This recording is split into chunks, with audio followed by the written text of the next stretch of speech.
welcome to this session. We're having a fireside chat with Mark Hall, who is head of Google's VC and startup partnerships on the West Coast. I am Travis Cupp. I am one of the co-track captains for the corporate innovation track this week and a strategic design and foresight lead at Truist. Really thrilled to be here with Mark and excited for the conversation we're about to have. I'll just say right up front, anyone in the audience who has questions, please feel free to put those in the chat. We will have some time at the end to answer those questions. So keep them coming in and hopefully we'll get to as many as we can. So just to start off with, Mark, I'll hand it over to you to introduce yourself. Awesome. Thanks, Travis. Hey, everyone. My name is Mark Hall. As Travis alluded, I'm leading partnerships at Google for our VC and startups partners based on the West Coast. I've been at Google about 7 years and really enjoying having opportunities to speak to audiences like this and engage in the startup community. Awesome. Thanks, Mark. So before we get into some of the more detailed questions, I think it would be great for the audience to understand a little bit about how, obviously Google's a very unique company, likes to do things a bit differently. Love to hear sort of the general approach to partnerships in the startup ecosystem that Google has decided to take. Yeah, that's a good question. I would say generally it kind of breaks down on a few different dimensions. So one is sort of education and enablement, right? Everything in terms of ensuring folks in the ecosystem are aware of not only what we have to offer, but sort of what's going on in the technology landscape, how we can help educate people on different offerings that are available. So that's one big bucket. Two, when we think of partnerships, oftentimes it's like a traditional sort of partnerships BD, lens where it's connecting folks, right? Like bringing parties together that have some mutual interest. So I would say that's firmly kind of the second piece. The third really is around like driving value, and oftentimes at the product level, right? When we think of opportunities for, organizations and third-party companies to complement what we're doing in a given area. Oftentimes, as you imagine, partnerships could be, integrations or complementary, services that then sort of extend what we're trying to do in a given area. So those are the three general buckets that we typically think about partnerships. Depending on sort of where a given startup falls in, the way we engage could really vary across the board, right? Sometimes it's going to be a one-off where there's a specific tangible takeaway that you're looking for. Sometimes it's going to be much more long-lasting and sustainable. So it's really highly dependent on the industry, the vertical, the goals from both sides. But that's kind of high level how we think about partnerships. That's really interesting. So it sounds pretty broad and diverse. How do you manage that sort of top of the funnel, right? Do you just have a ton of people coming to you? Are there instances where you go and seek out folks around a specific focus? Yeah, first I'll caveat by saying Google's a really large company. So, the lens that I have is pretty specific in many ways to the startup and VC ecosystem. That said, most areas in Google, most product areas, they have a partnerships and a business development function. So oftentimes they have a more unique lens that's a little more, hyper focused. Generally, I think when we talk about partnerships, the way we handle, that inbound, because it does tend to be pretty significant, right? Just by nature of, the space and folks interested in engaging with us. Oftentimes it's finding where there's mutual benefit and mutual overlap for a given goal. Individually, I try looking at it where where are areas that fill the gaps that our team's mission and goals really could be met through a specific party, a group of parties where we can come together. That could be as simple as an event, right, where we're trying to connect folks in the ecosystem to educate what's going on in the startup landscape. That could be more enablement, like I said earlier, around a specific topic. Maybe there's recent announcements from Google that we want to make sure the community is aware of, and oftentimes leveraging third parties to help, with that, it's a viable way, right? So the inbound is definitely always there and it continues, which I think is a positive indicator, more generally. So yeah, it really is a one-off. I think one of the best ways that we typically are able to manage things are through referrals. And when folks in our ecosystem, some of the venture firms we work with or startups that we have active relationships with, when they're able to refer us to other folks who are looking to engage, that typically helps in many ways. So yeah, to your point, there's a lot of ways that we could engage, that organizations want to connect with us. We manage it, as we can based on the specific needs of that engagement request. Awesome. So you mentioned, one of the main things is making sure that there's an alignment with your mission and objectives. Yeah. I'm curious if you could give a little bit more context on that, and in particular, how does your strategy tie back to the broader business, to Alphabet? Yeah, I'll give you the lens of my specific team, right? So I'm in this world where, we work closely with a lot of different venture capital firms, some internal, some external. And our goal is really to figure out how we can provide value both to Google and also from Google. And as I mentioned earlier, that comes in a lot of different, shapes and forms. Ultimately, the way that we kind of tie that back to the mission, right? Like, if you, not to sound all cheesy, but Google's mission statement still holds true, right? To organize the world's information and make it universally accessible. Like, that's something that we really sort of hold ourselves to. And one way in doing that is ensuring that if other organizations in the ecosystem are touching on a specific thing where, some partnership could help extend that mission, we want to at least be aware of that and explore the opportunity to do so. I think, in the future, we could talk through some examples on what that looks like. But ultimately, I think it's important to be aware of what's going on in the ecosystem, figure out how Google can add value. Sometimes it's hands-on, sometimes it's from a distance. But really, it's just contributing to the ecosystem, because we know as a broader space grows, it benefits everybody. So we want to make sure that we're doing our part to support, startups and well-established organizations and venture firms. But that's our team's specific mission, right? I think when you look at some of our sister teams, theirs are very similar in many ways. Like, we have the Google for Startups team that many folks who might be paying attention are familiar with. We have other teams that focus on business development and partnerships, not necessarily on the startups orientation, but more generally with big corporates and SMBs.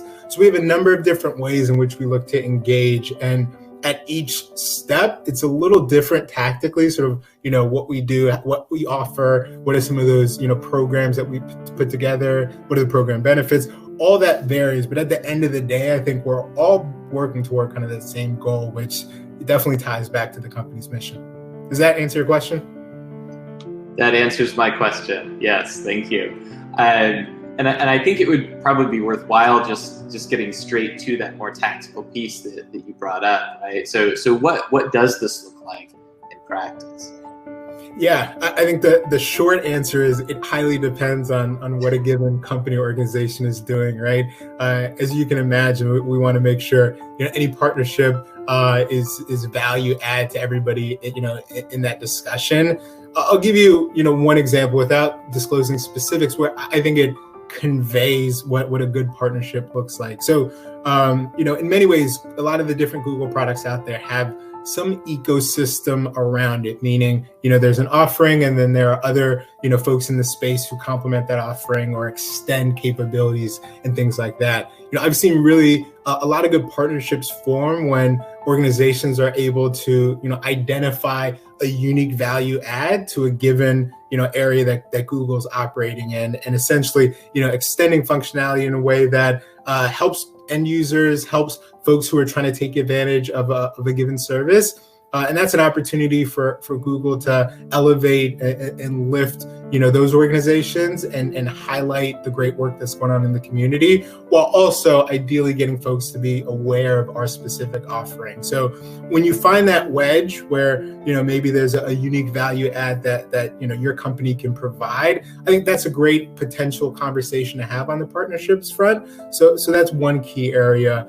I think a more general area is, again, because the word partnerships is pretty broad, and I think intentionally we look at it as a broad topic because it's helpful in that light, is figuring out like what are those intangible values that a given organization can bring to Google. And sometimes, that's through general community networking and things like that. So we partner with a number of different accelerators and venture firms to run different events and workshops and a number of different things that ideally, add value to all the folks who are trying to learn about a given topic, new technology, what Google's working on, or learn more about the partner specifically that we're working with.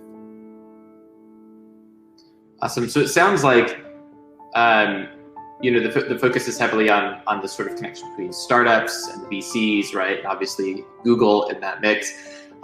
What role, if any, do other corporations play in these partnerships? It's a good question. Yeah, I think that's an evolving, discussion. I would say there aren't, clear things to share on that like right now. I think ultimately it's an important topic that I think we're all constantly thinking through, and it's definitely worth a conversation. But there aren't any clear examples to point to that I think would resonate with the audience. But I think it's very important, for all organizations to think through that. So hopefully next time we catch up, I'll have a more tangible answer there. But yeah, nothing to report right now. Awesome. Sounds good. So I'd love to see about sort of advice. I think we've probably got people in the audience who are either they work with or for startups, maybe they're founders themselves. In your experience doing these partnerships, what advice would you offer to them around engaging with a company like Google and with other stakeholders? Yeah, that's a really good question. I think the very first thing to do is consider what's your unique value add. And I know that's such a trivial sort of phrase, but I think it's important to understand what are you bringing to the table that not only could be beneficial for a company you're trying to partner with, but other folks in the environment, right? Potentially end clients, end users, other partners, and everybody else. So first, clearly defining what that thing is. I think all too often when people think about partnerships, selfishly, they're looking at it one directional. And I think that's a problem. So having a clear value statement around how can we make this valuable for everybody, that's first and foremost.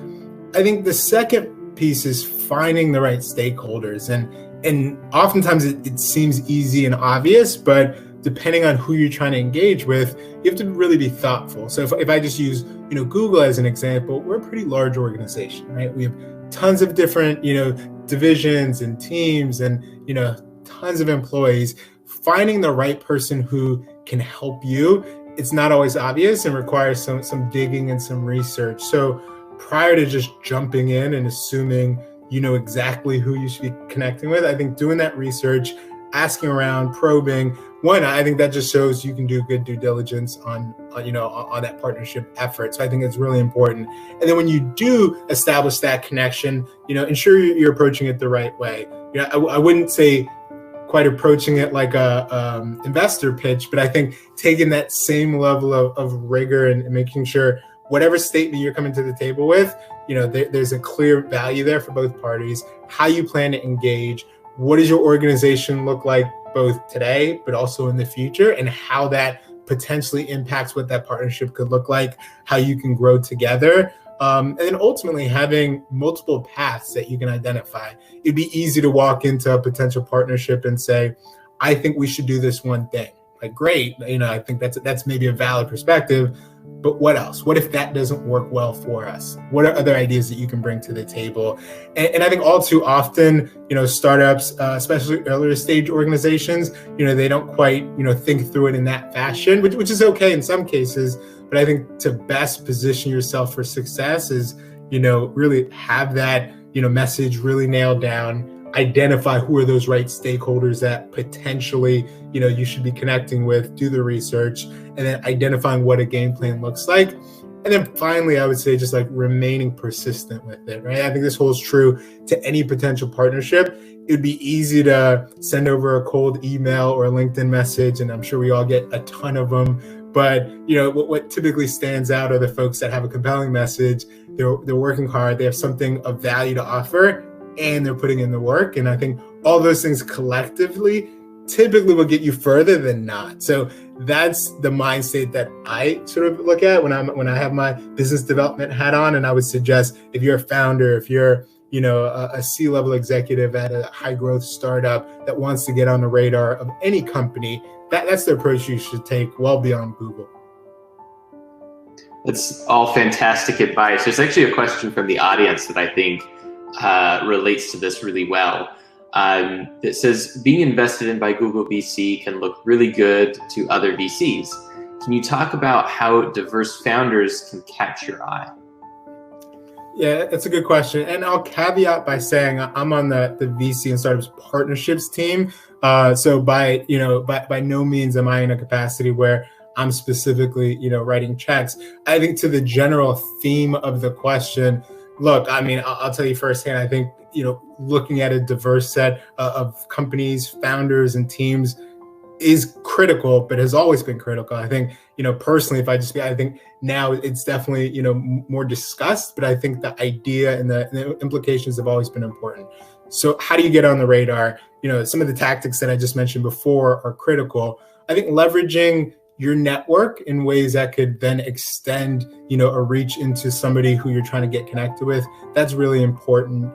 At the end of the day, and it might not be a popular phrase, but at the end of the day, ensuring that what you're building is of value and it can grow and scale, that's going to be the best path, because ultimately, if you're doing great work, at some point it hopefully can hit the radar of folks, and then over time you can get in those rooms where you want, but not always the case, right? I think we all know the data shows that doesn't happen as often as it should, but leveraging your network, being extremely persistent, having a crisp message, and then looking broadly at who are all the potential partners in the ecosystem that could serve you, right? I think, fortunately in technology, there's not one, person that could help you grow, I would hope. And in that, it's finding, those folks who can help escalate you, whether it's mentors, advisors, potential employees, all those people in the ecosystem, like leaning on them to help get you one step closer to what those goals are. So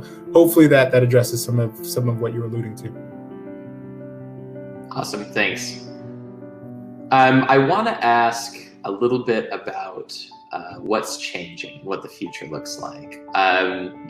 Google as a whole tends to be a rather future-forward company, typically investing in really interesting things or trying to do them in-house.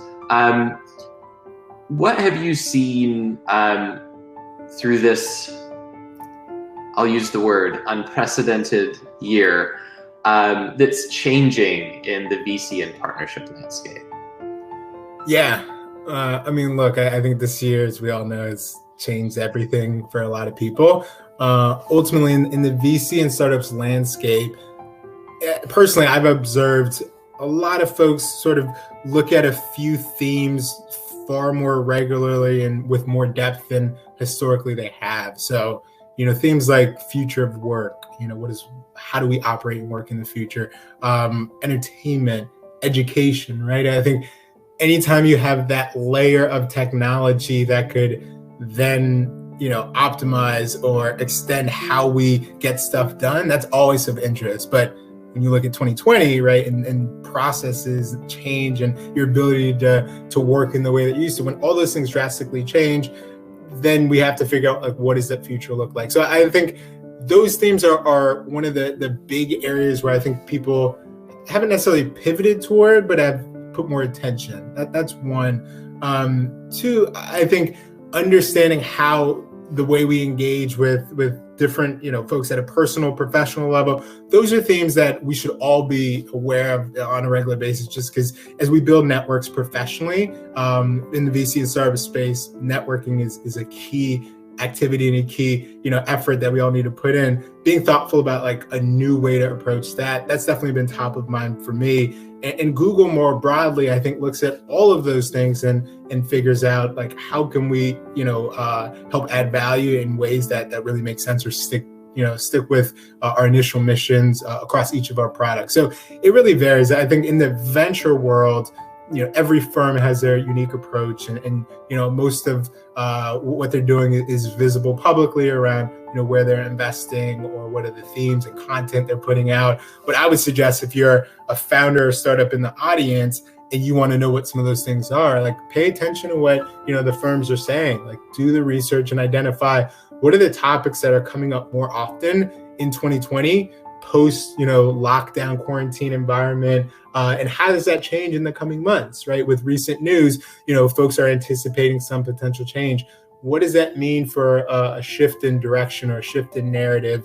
And as you pay attention to that, typically it should give you a little insight as to what's around the corner, at least for a given firm or individual, if not more broadly for that environment. So I know that's sort of a little all over the place, but it's kind of my 2 cents from my view. I have a few perspectives, and I think we're seeing some of that shape out with a lot of the partners that we work with, which is a pretty broad set of organizations. Great. Yeah, I think all of this is fantastic advice and really helpful perspective. I see that we're 22 minutes in, so I want to make sure that we keep pulling in questions from the audience. If you're watching and or listening, again, please feel free to put those in the chat. Got another one here that's a pretty direct question around what are some of the benefits of being a Google portfolio company? That's an interesting question. I think broadly it's having a connection and inroad to Google. I think that could be an advantage, but typically the way I look at it is, if I'm as an individual helping support any company, whether it's Google backed or not, it's thinking through what are the unique ways that we can help give insights and provide some interesting perspectives. It's tough because so much of it's really specific to given industries and verticals. So without like a more tangible example, it'd be a little difficult. But what I think more broadly is how can we ensure that whatever that company needs, both for internal and external partners, how do we bring that to the table? And sometimes it's not always clear up front, right? It requires an ongoing conversation. Sometimes those things evolve. What we think is valuable on day one isn't valuable in the future. So it's an ongoing conversation. And part of it is really dependent on sort of what part of that Google ecosystem you're referring to. It's not just one sort of team managing that. So it really varies. Awesome. I'm taking from those last comments that you've probably seen a few companies pivot. Is that true? Absolutely. Yeah. I'd love to hear a little bit more, or maybe if there is an example you can share, great. If not, that's fine too. But what helps, or what have you seen be effective when a startup reaches that point where they realize that initial thing that they thought was going to be valuable isn't as valuable as they thought it was going to be, and they find themselves in that moment of saying, okay, we need to pivot? Yeah, and it definitely becomes I think an awakening moment for a company when they're rethinking their go-to-market, their product roadmap, their strategy, and a lot of considerations need to come into play, right? And every founder should kind of take an introspective look and understand what are those unique strengths that their team or their product has that would then allow them to figure out what the future can hold. I think, from my individual perspective, when I've seen those moments occur, it's being super mindful of like, what was a core mission of what you started with? How do you stay true to that in new ways, right? So it might not be an entirely massive pivot. It might be adjusting, the way your product enters a market or the way your product serves a customer, but ultimately what you set out to do is still true. So that's one area. And then I think, publicly, we've all seen, broad examples of companies just doing about face in ways that, seems like a stark contrast. And sometimes that works as well. It really depends on, in the given company, how are you structured to adjust, and what are the folks around you, your advisors, your investors, your employees, what are they saying, and how you identify that mission that you feel like you can actually stick to? The market at the end of the day dictates what's effective and what's not. Customers and their feedback is those early indicators that typically you can use to figure out, are you pivoting toward a direction that might make more sense? How can you identify who are other folks you should be reaching out to that maybe historically you haven't had an open channel to? All those are things you need to think through. And, from a partnership lens, as you explore other ways that folks can help you get to that new point, being mindful and open-minded on all the possibilities, that's key. Sometimes we get too bogged down with, the specific approach, and we're not, as creative maybe as we need to. Magic sometimes happens out of those crazy moments. So being open-minded and receptive to what your customers are saying, what your unique strengths are that maybe weren't as visible or clear early on, but now through feedback and feedback from the team, like that can surface. So those are some of the things I think through. But look, at the end of the day, Travis, you and I both know every startup story is a little different and they have to pave their own journey. My advice often to any founder I work with is, ignore the 99% of opinions and feedback you get from folks who either aren't in your shoes, aren't actively working on your product, aren't in your market, or aren't actively doing what you're doing, or aren't paying for your service, right? Like, you listen to those people with a amplified ear and ignore kind of the distractions in the market. That hopefully is going to point you in a better direction. Absolutely. And to what extent, again, if any, does Google help their startup partners with that transition? Is there any kind of sort of mentoring that Google provides when they enter into a partnership with a startup? Yeah, it depends on what that initial engagement point with Google is, right? So as I mentioned earlier, we have a number of different organizations. Like if I take Google for Startups as one awesome example, that team does phenomenal work with startups, across different, industries and verticals. There's been multiple cohorts that have pivoted in many ways that in terms of like their mission and their product set, but ultimately, it's having the resources, the mentors and the advisors to help keep you on track and support you in those things moving forward. Sometimes that's purely, like you mentioned, at an advisory level. Sometimes it's, educational in terms of how Google products can help support that. Sometimes it's just more technology based on like, what are all the things in the marketplace that could help you make that pivot in the way that you feel like is appropriate, and then giving you the resources to get there. So that's one bucket. More broadly, I think there are teams and experts at Google who just have experience that really we've seen a number of things that maybe that specific founder or executive has not, and just advice and guidance in that light would be helpful. So it does range across the board, and apologies I can't come up with specific examples. I think there are a number of things that folks probably have seen even in the audience on their own, but ultimately Google tries to serve the startups we work with in any way, and it looks different for each one, especially when you think of the different stages that some companies are at, right? If it's much earlier, then oftentimes there's much less shifting that's needed because they haven't put too much out there, and in other cases where they've been at it for quite some time, it's a little more stark. So it sounds like there are a ton of different ways for startups to engage with Google, which is fantastic. Before I get to the next question in the Q&A, I just want to ask this critical question, on behalf of the audience. For startups that are interested in partnering with and through Google, how should they get in touch? How should they engage? I would say a few things. Like if you're referring to sort of the team level, identify what is that organization in Google that I think really can, excel what I'm looking for. If it's somebody like Google for Startups, find them on maybe social media as a starting point, right? They're pretty public out there, or, finding an individual stakeholder on LinkedIn. That would be one approach. I think more common is the traditional channels, on our website, right? On a given form where it's an interest or request, like starting there is most often helpful. And I think that at least will allow the team to triage and get you pointed in the right direction. it's always important to have fair expectations. There's a lot of folks who are always expressing interest, and I think patience is important, relevance is important.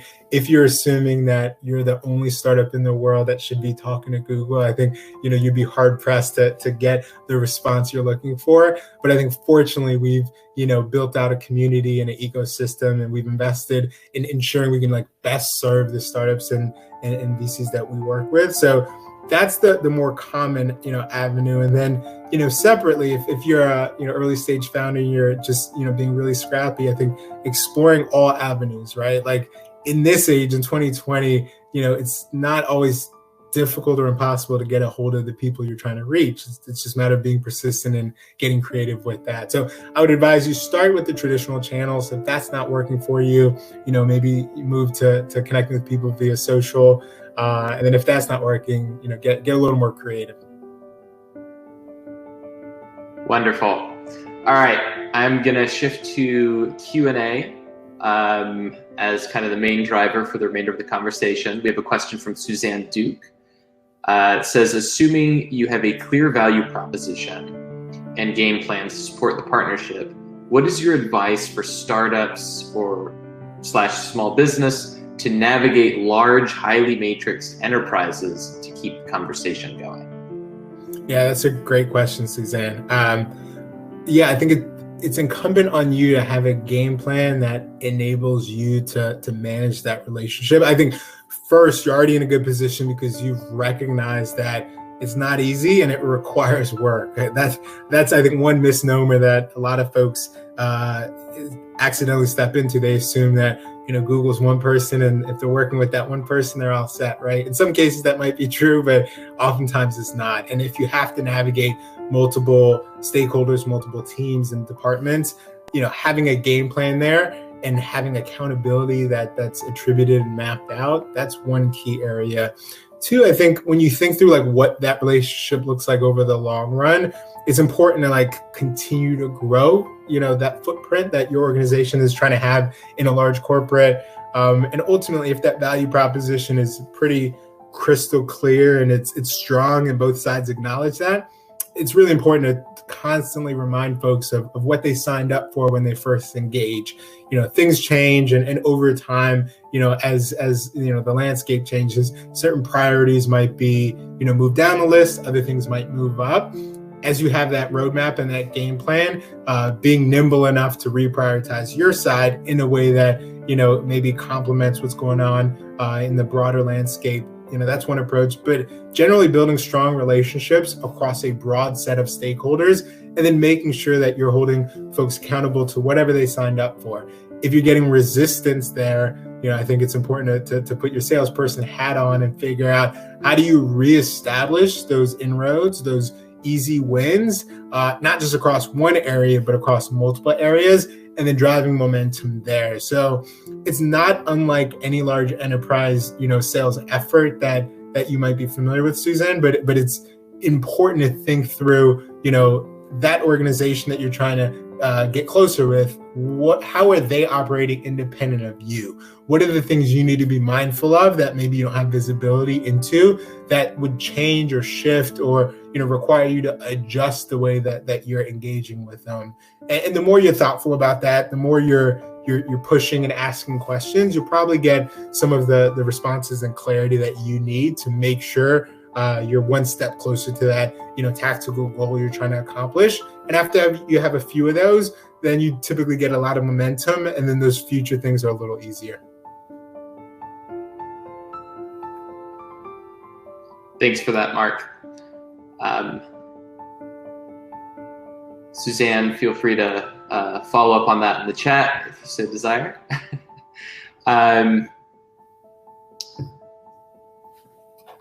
So just kind of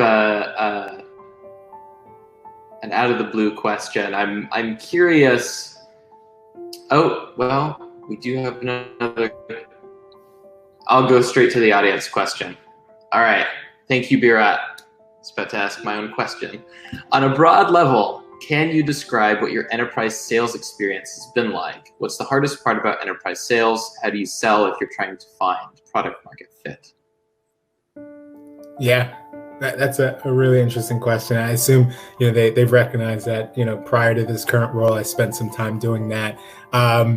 Yeah, there's a number of different, strategies and tactics that I use. I think ultimately what the experience has been like, it's been super informative on understanding how people as individuals operate within the context of a company. And at the end of the day, I boil it down to incentives, like purely, right? Everybody as an individual has their core set of incentives, and that aligns in some way, either directly or indirectly, with the goals and incentives of the organization. So anytime you have any enterprise sales engagement, you have to have a really long-term view, because normally it means we're talking some larger, either sticker price or some larger, engagement, partnership, commitment, whatever that is. And it takes a lot to get that done. Having that game plan that kind of we talked through before, some, mutual joint effort, that's key. As you build those relationships, you start identifying folks have different levers that they pull and they lean on to get stuff done, and being, sympathetic to that, but also being able to support that. The relationships you have are going to be everything in trying to get closer to that sales goal is one example. And as you do that, it's being mindful on like, what are the things you need to bring to the table that might be above and beyond what you initially promised or expected. And the same might be true to the client that you're trying to work with. As you start mapping out all those things, typically you have a core set of stakeholders that you've both agreed that are going to help you on that effort. You have some game plan that says how you're going to get there. You have some clear value add either from your product or service that both sides agree is worth it. Then it's a matter of going through, in some cases, the technical investigation. Like, what do we need to get the technical win to show that this is a viable, purchase, integration, whatever it is. And once you do that, it's working through some of the more complex stuff, right? The legal, all the back end office, the contractual stuff, all that takes a long time. Be mindful up front, setting fair expectations that you're in that for the long journey. Hopefully you have the right team to help execute that. Typically that's the lens that I would take. This is a model that's been working for a really long time. So there are tons of valuable resources out there. If you're in an enterprise sales motion and you're trying to learn more about how to optimize that, invest the time, because you'll find best practices that can really save you days, weeks, and months worth of effort in trying to accomplish those small things you want to accomplish. So hopefully that answers the question. Thanks, Mark. I think one of my favorite themes from this conversation so far is really around the importance of establishing relationships, really investing in finding the right people to talk to, and also using that as a way of refining the value proposition, right? That it's not just the idea on its own that's going to sell itself, but that there's a lot of research and a lot of work that has to go into navigating, especially if you want to partner with a large institution, all of the different people that are in that institution with different roles, with different incentives, and really just navigating those relationships well in order to get that partnership to stick and to take off. Yeah, I think it's a great observation, Travis, and so much of it relies on relationships. I think that's a key part, but ultimately, to your point, making sure that what you're trying to engage on, whatever that substance is, that product, that service, that idea, making sure like you're actually talking to the right people. I know, in previous lives when I've been a builder, my first inclination is anything I build, people must love because I built it and my ideas, are always the best. When we all know that's the farthest thing from the truth, and finding that alignment with, organizations, people, departments that see that opportunity, not just where it is today, but where it could be. I think those are the most important things. And as you build a relationship, it's important to nurture it in ways that are going to take you, from where you are now to the future. So I think what you said is spot on. And I hope that people take away also, your comments around the importance of openness and humility and tenacity in that process. Yeah, absolutely.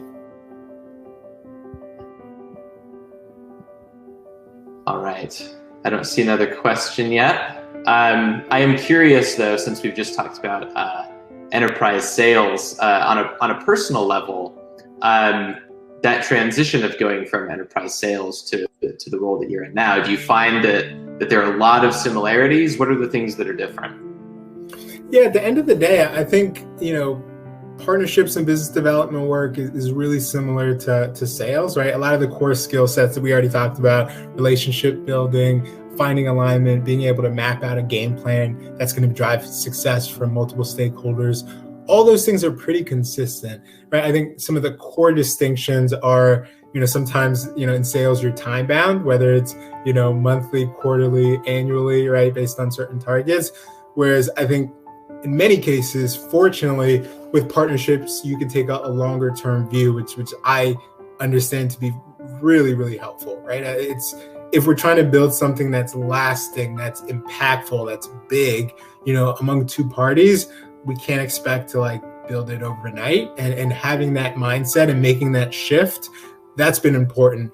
I think sales as a skill set is critical for arguably everybody, right? In some way, shape, or form. I think being able to take rejection, that's a core skill set that if you're a startup founder, executive, that will always serve you well, right? And then being able to understand people, motivations, incentives, all those things tie into partnerships, sales, building companies. Because, when you build a company, it's not in isolation, it's not in a vacuum. And outside of your team, you're often really dependent on a number of different people or organizations. So being mindful of all those things, I think that's important. Cool. We got a couple more questions that came in. One really around this concept of building relationships. Says that sometimes there's this conflict between, I think, sort of that longer term concept of building the relationship over time versus getting straight to the point. Can you describe maybe a little bit what the term relationship means to you? What all does that capture?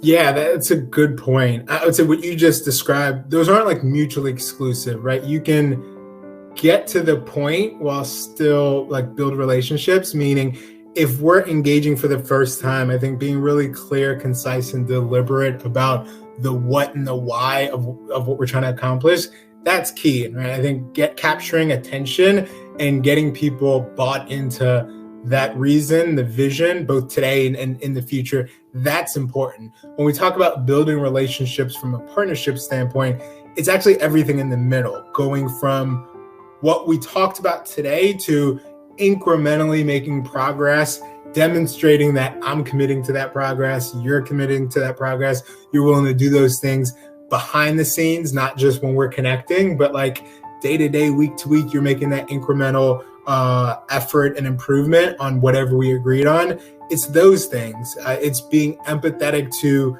all the challenges you have behind the scenes and the challenges I have behind the scenes, not letting it necessarily distract from what we're trying to accomplish, but knowing that it could have an impact. And then just sticking to the goal, right? I hate to sound, cheesy, but if you look at relationships at a very basic fundamental level, it's that agreement, right? And the same is true in a professional and business context, right? It's agreeing to accomplish some goal and taking the steps necessary. So when we talk about getting straight to the point, I think you can do those things and you're constantly trying to address what do we need to get done today? Or what is our goal and OKR for the next 30, 60, 90 days? What have you and I done to collectively get us closer there? Those are things I think are ongoing conversations you should constantly have. It doesn't necessarily change the way you engage. And again, some of what I'm talking about is highly specific to my work style, but I think it oftentimes works well to help you build a long-term relationship.